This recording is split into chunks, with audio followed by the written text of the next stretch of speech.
Welcome back to The Europeans, the only podcast about Europe. Are we going to get sued for saying that? I think there's a few others, Dominic. Well, the only one I listen to.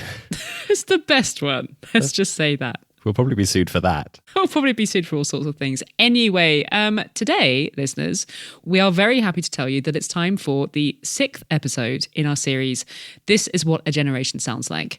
It's a series that just so happens to have been nominated for a very prestigious radio prize, the Prix Europa, in case we haven't boasted about it enough already. And if you haven't heard one of these episodes before, it's a series where we hand over the microphone to young Europeans to tell us their stories. This series has taken us to lots of places already, everywhere from Berlin to Minsk. But Europe isn't just cities. So this week we're taking you to Udabno, a pretty isolated village in the southeast of Georgia. And it's a pretty unique place. So unique, in fact, that we thought we'd better bring in our producer, Wojciech, who made this story, to come and set the scene for us. Hi, Wojciech. Hi, hello. Tell us a little bit about Udabno. What is this place like? Yeah, so Udabno in Georgian, it means desert. And it's not far from the truth. It's a vast grassland on the border of Azerbaijan and Georgia. And it's a very secluded place. It takes about 2 hours to drive from Tbilisi. And the nearest town is called Sagarejo, and it's like 40 kilometers away. The story of the place is really interesting because it was built in the communist times only to make an impression that Soviet people can do anything. It was the way to prove that communist is such a powerful system that you can have a very beautiful blossoming village in the middle of the desert. And that's what they did. Wow, that sounds like a slightly mad idea. But what's happened since then? Did it stay blossoming after the Soviet era? Is it still this bustling place? Well, not really. Mostly because it took massive amount of money and energy to make this huge, crazy project happen. There were immense water pumps that would pump water uphill from the area close to Tbilisi to Udabno. And then when the Soviet Union collapsed, there was nobody to be proud of the village anymore. And there was no water. There was nobody to repair, broken things. And all the facilities, because there were baths, there was a restaurant, there was a theater, and then everybody just left, and only 50 families are still there. And actually, when you walk around the village, it looks very much like an abandoned place. And into this abandoned, very isolated place comes Kinga, the person who's going to be showing us around Udabno today. And Kinga is someone who just, as soon as we heard from her, we just wanted to get to know her. She's that kind of person. So she is from Poland originally. What is she doing in Georgia? She and her husband, Ksawery, they run a restaurant. And Ksawery came there in 2013 because he needed a great change in life. So that's what he came up with, starting a restaurant in the middle of nowhere. Well, this story, it's a story about looking for meaning in life and finding it somewhere really unexpected. So without further ado, here is Kinga's story, produced by Wojciech Oleksiak and Kinga Gotz, and with beautiful music from the village's own amazing local choir, Kasletila.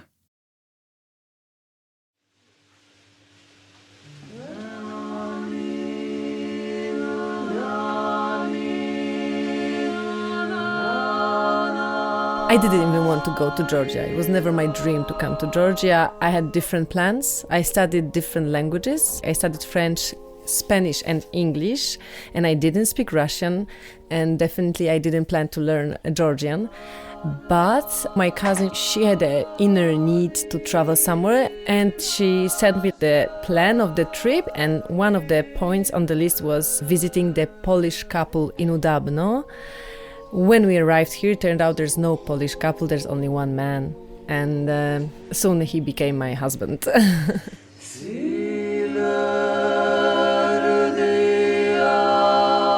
We were supposed to stay for one night, and that night we decided to stay another night. And then I came back to Poland. Ksawery somehow found me on the internet, so he wrote to me, and that was like 1 month of constant asking myself if I should come back or not. I was smoking pot with my brother. Yeah, and I was telling him the story the moment when I already knew that I will not come here, because I thought like, no, it's not a good idea, especially that my future husband was like much older than I was, and in general it didn't look like a reasonable thing to do. But then we were talking with my brother, and then he said like, you know what, you should just go, because otherwise you will wander all your life. And it's like, but listen, I don't have money, I'm like a poor student, really. And he said, okay, I will give you the money for the tickets.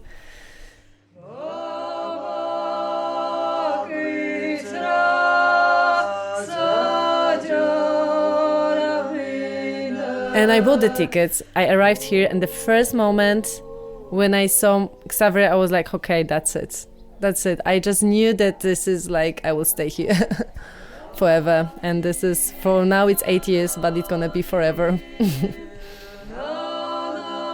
You know, the funny thing is that I came here with the bus. It was called Garage Line. And I remember when I was in this bus and I saw the landscape, and I remember thinking, such a beautiful place.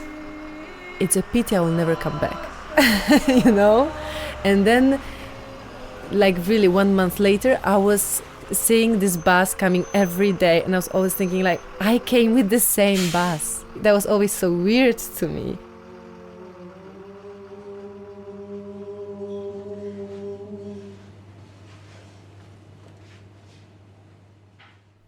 It didn't look like an inviting place. There was no water. You had to like have special containers to keep water. There were no streets, there was no street lights. If there were some shops, they were only with cans or something in one of the rooms of the house. The road was terrible, full of holes, and there were only cows here. And these people, those who couldn't leave, stayed here, but who could, they all left. When my mom came here first, she saw the village, and you know how it looks. It's like these abandoned, empty buildings, no windows, these cows, and you know, people made the fences out of some leftovers of the pipes or whatever. Like, it looks post-apocalyptic sometimes. So my mom came. When she saw it, she said like, oh my God, so much money for the studies, like education, and you're traveling, and this is where you wanted to live, really? Oh, we can see like a cow peeing in the middle of the streets. Really, it's a pity you cannot see that.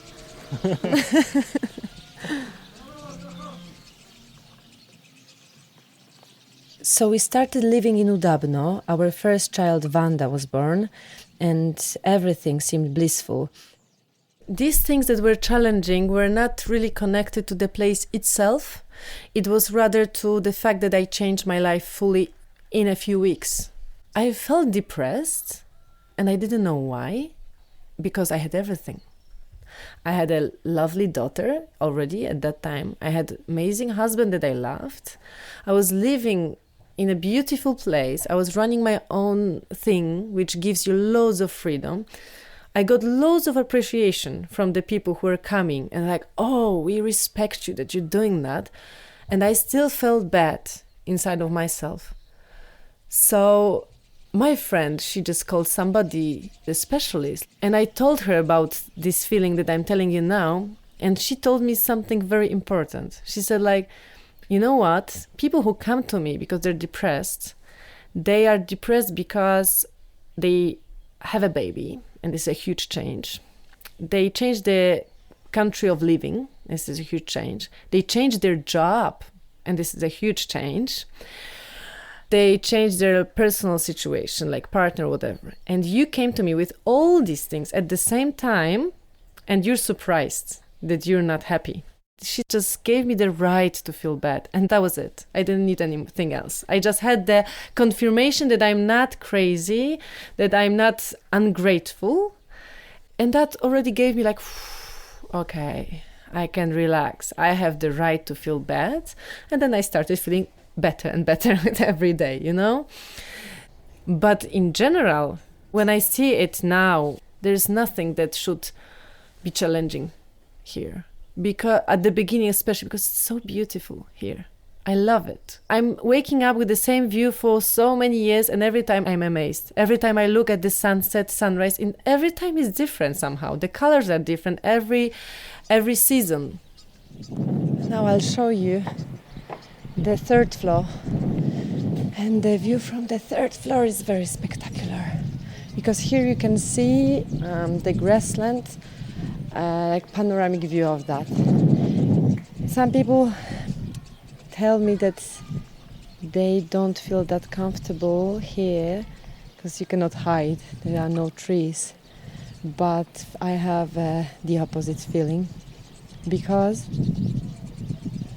you can see the horizon and it's really calming me down. After several years, we finally reached the point when we started earning enough money to feel comfortable with our financial situation. We'd always thought that it would be the moment when we can finally relax and feel totally fulfilled. But surprisingly, we began to experience other feelings, such as guilt towards the people from Udabno. The gap between us having a successful business and them, most of them, still being in the same situation started being more visible, and it struck us too. So we said, maybe we could make some charity. But not having much experience in that and not knowing what to expect, we simply began visiting people in their houses. I wanted to know what they needed without assuming or telling them what they needed. I couldn't expect we would soon be hugging each other or we'd be crying together, and still I would be crying when back home. And what made us so touched were just simple questions such as, what could change your situation? Or what is your dream? If you ask this question to my children, they will not be crying. They'll say, oh my God, we want to go to Disneyland or something, you know? And usually these people were saying, we have no dreams. As you can see, the school is painted in some kind of graffiti, amateur graffiti. And that's the result of a project that was carried here. You know, like some people came, were supposed to teach the kids to make a professional graffiti. And most of the things that I remember, because they were staying at our place, was that they were drinking every day. And it made us really frustrated that we see these people just having a party, spending the money this money was supposed to be spent on helping this village. That's why they did it, and that's why probably they got this money. And in the end, they just left the school looking worse than it did. Nobody learned anything. They just had fun. They brought people from all the Europe, and they left. The people, they were touched because I think they already forgot about asking themselves these kind of questions. And I was touched because I forgot that there are people who may forget to ask themselves these questions. And in the end, of course, I also asked them about like simple stuff like, do you have a job or do you have a washing machine? And afterwards, we managed to gather the money thanks to people, amazing people who trusted us and sent the money to our foundation account. And we did buy these washing machines, the fridges, the cows, the sewing machines. We financed operations because we have to remember that these people lived in conditions very different to ours. They weren't dying of hunger, for example, but it's still nice to have a washing machine, to have a fridge. First of all, we felt so good after that. We felt like we are now sharing what we got here. And what's even more important is that the people, which was really unexpected, became so extremely friendly towards us. I didn't realize that they weren't till the moment when I saw them being actually friendly, honestly friendly. I think they stopped looking at us as business people and began more looking at us as just simple, good people. And that was really amazing. And we actually felt like members of the society, finally. Hello. Yeah, some kid driving a car. How old is he, you think? Oh, probably 14, but he's driving already for 5 years. So,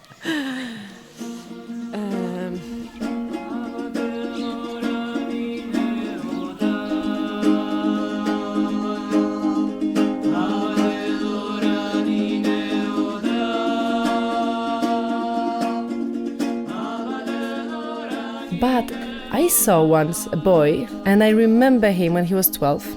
I was teaching him English. He's super clever. And then suddenly I think he was 19 or something, and I looked at him and I was like, why didn't he go to the university? Why is he staying here, hanging with some boys, drinking beer? And I was like, it's not what I expected from him.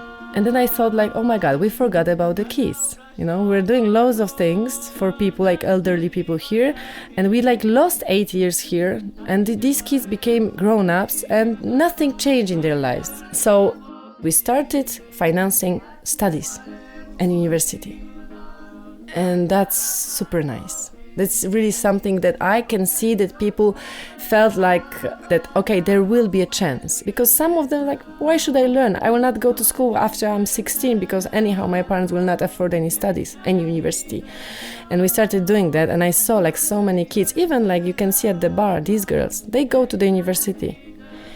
I think they should have the possibility to go and see, but also I think they should be raised in a respect to this place, to see that many people appreciate this place, who come here from outside world, which for them is probably very attractive, looking at Instagram and stuff. Now they can see all the world. And if they have no opportunity to go, they will always think like, I'm losing something.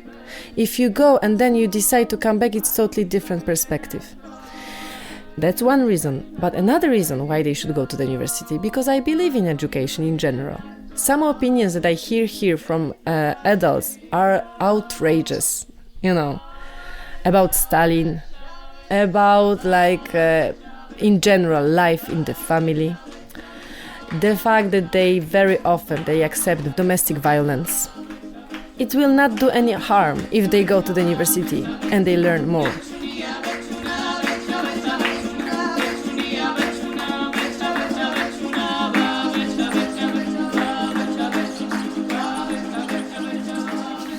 A small bull in the street, but this is very common. On the right, you can see the main hat of the village. Yeah, with a cigarette in his hand. Gamarjavat. Very proud man. Yes. It's a pity you cannot see the head of the village because this is really something. Patriarchy in Georgia in general. You cannot see that, luckily, in Tbilisi anymore. Here in Udabno, I'd say some things are slowly changing, but I know there's domestic violence, which is accepted. Well, that happened in front of our restaurant and nobody called the police. You know, I didn't even call the police because I felt like, you know, the problems that we always face concerning domestic violence, the women are afraid to call the police, etc., because they're so dependent, And I'm ashamed of that, but I also felt the same. Like, I'm dependent on this man, in the sense, if I call the police, that I will not be the friend anymore. I know the stories of women. 8 out of 10 of my cooks were kidnapped to get married with a guy that they basically didn't know, even if the guy was 25 years older. That's the situation of one of our cooks. That was like 30 years ago. Now it rarely happens, but it does happen from time to time. But the thing that is, I think, most difficult for me to look at is that they're very hardworking women here, and men are not.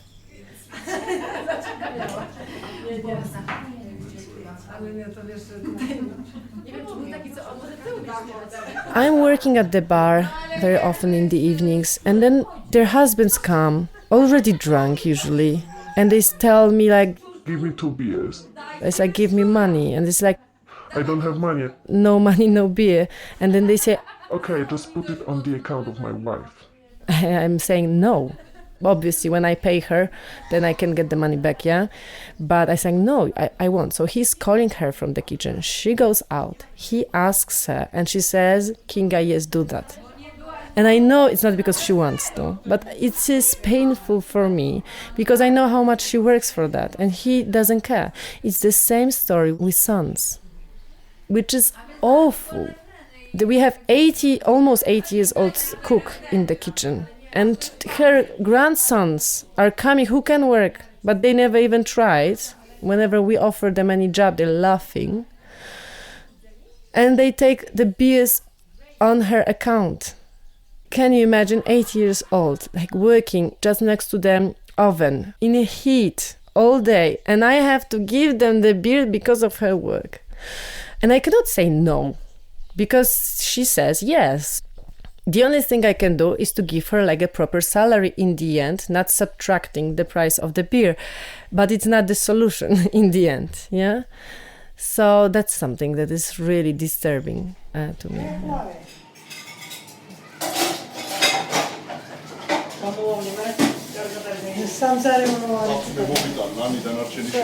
Here in the kitchen, and there's like loads of things happening here. We have 4 ladies here working.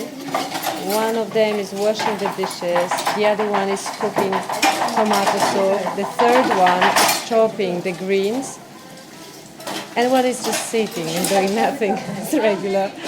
And Irakli, our manager, he's just talking to everybody and trying to make them be a little bit more organized, but better to go out because it's too noisy.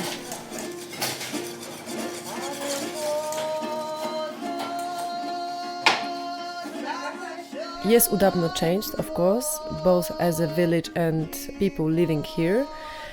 They started using the fact that there are more people coming here in a positive way. So also like opening restaurants, guest houses, selling their cheese, etc. I saw my cooks, women, who started dancing to European music in the evenings, dancing that you saw that too, yeah?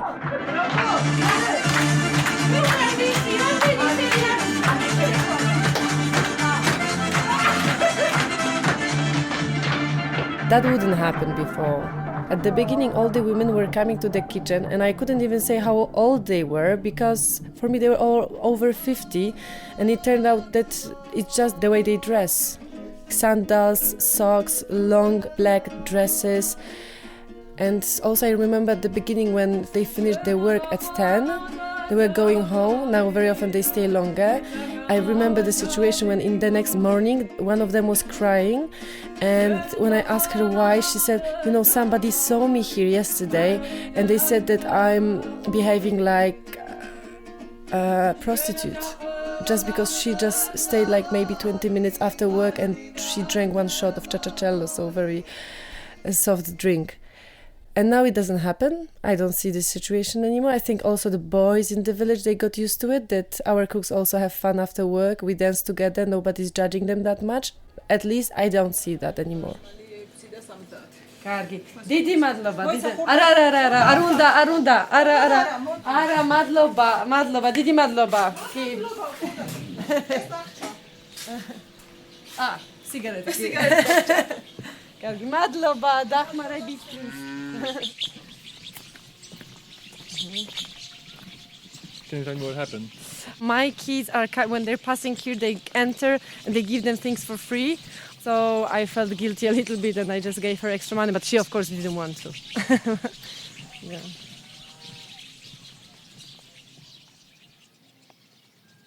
I also accepted one thing.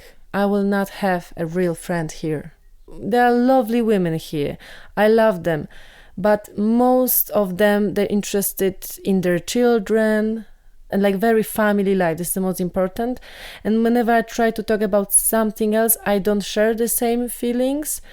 My husband told me that one day when I was like very sad and like, oh my God, like another person just stabbed me in the back. And he's like, Kinga, you will never be a part of the family here. In Georgia, families are the most important.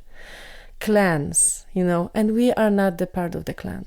And will never be. So even if we love each other, like my cooks, my singers, whatever, If there's any kind of conflict, they will prefer to protect the member of their family who is murderer than me in the end. And this is what I felt. And it's the same for Xavery. It's not about the patriarchy, but it's just because you're not from here. Yes. It's the same about Xavery. And is he treated differently because he's a man? At the beginning, yes. When I was working in the restaurant, there were 3 guys coming like, Where's Xavery? it's like he's sleeping with the kids or something, I don't remember. But he was in the flat like around 150 meters from the restaurant. And I'm working today, so yeah. And he said, No, we need to speak to Xavery. It's important. it was one of my first days working at the bar alone. And I was like, okay, like it seems really something important. So I went and I was like, I'm sorry, I'm waking you up, but these guys won't let me work if I don't call you. So he was okay. And he went to the bar, and you know what they did? They ordered kubdari. Yes, somebody's driving. Oh my God. This guy didn't look very happy, because he never looks very happy. He's my neighbor, and I'm always like, super, hi, hello, how are you? And he's like, you saw his face, yeah. He reminds me of my father. That's why I like him, I guess. Yeah. I thought he wanted to kill me. Yes. I always have this impression. But the good thing is that he's like that towards everybody, so I can feel that he accepted me. Yes. Have you felt lonely, or are you feeling lonely sometimes here? I think I used to feel lonely at the beginning, yes. And I was telling my husband, like, you have to be my best girlfriend, you have to be my husband, you have to be the father of our kid, you have to be my lover, you have to be everything, because it's only you, basically. But I don't feel lonely anymore. And I don't know if I changed, that I don't need people that much. I was missing the deep contact with friends, like the deep conversations that you talk to somebody that you talked already 1 week ago, and you can continue the same conversation, or you can say like, what I told you last time, now I changed my mind, yeah? And here you don't have this chance, because people come and they go. People come, go. And basically you have very shallow conversations, from my point of view, of course. These people leave. And then for them, you are like an interesting story to tell to their real friends. But I don't need people anymore. I don't know why, but this is weird. But somehow I became quite, how do we call it in English? Samotnik? A loner, yeah, probably. Even if I'm super talkative and, and open, but I don't need people that much anymore. And I'm happy, really.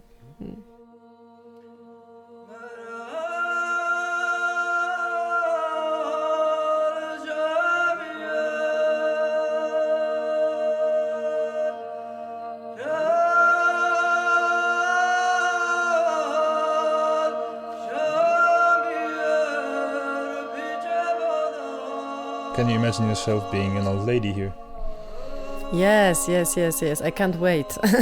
Yeah, really. Like, my friends are laughing at me because I keep talking about retirement. I know that I will be in pain or something, like my grandma always tells me that, but still I think it will be loads of fun. I will have my own garden, and I hope I will have respect here, which is, I think everybody kind of needs that. And I will be maybe this crazy old Polish lady, and the kids will say like, she moved here when she was 20, and I don't know. I think it will be fun here, and I'm waiting for that. To wake up in the morning and see the same beautiful view, but without the same responsibility I have now.